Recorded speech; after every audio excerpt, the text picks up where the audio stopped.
y'umuryango ya discipline kwa kundi dusanzwe dufite morali yego gikomeze kituranga abanyamuryango kugira ngo bize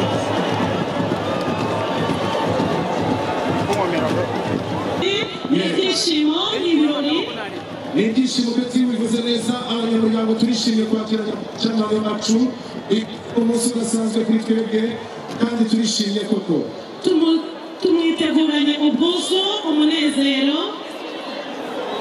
nibyo dukomeze tugaragaze ko ari we n'amabendera yacu hejuru n'abari nyinshi cyane abari hakurya mu biti namwe tubabone tubone ko turi kumwe namwe hejuru ku musozi ntabwo mbabona muri hehe amabendera yanyu hejuru barahari cyane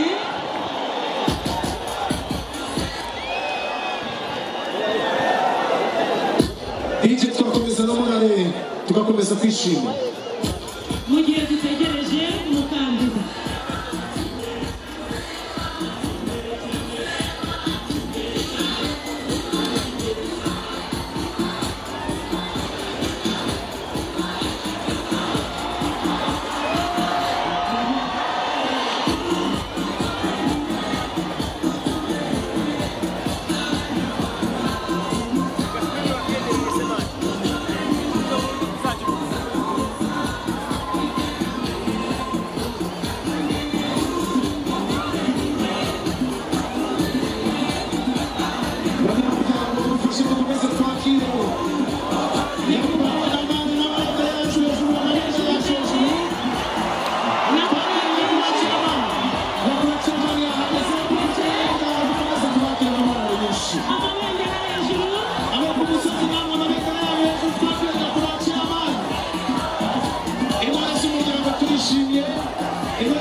impamvu tugomba kubyitegura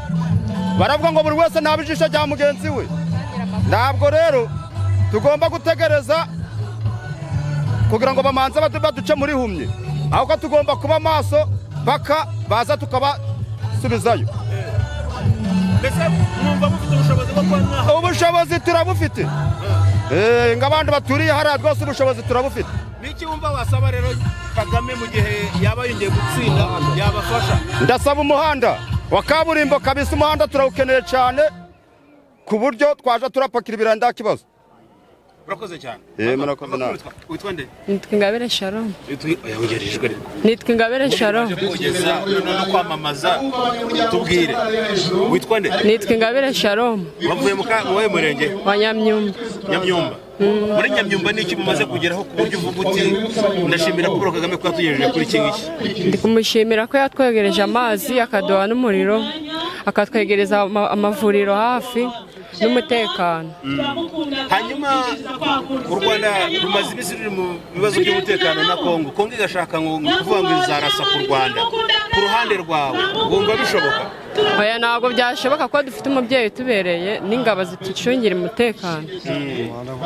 tubwire rero nk'uruhare rw'abanyarubavu mu gucunga uwo mutekano tuvanyeho ingabo z'u Rwanda n'abaturage ba Rubavu mwumva mufite uruhe ruhare mu gucunga umutekano ni ugutangira amakuru ku gihe tukajya mu nama za buri munsi tukumva tugatangira n'amakuru n'aho atagenda neza aho tukabasha kubera ijisho rya mugenzi wacu mu gusoza ijambo rye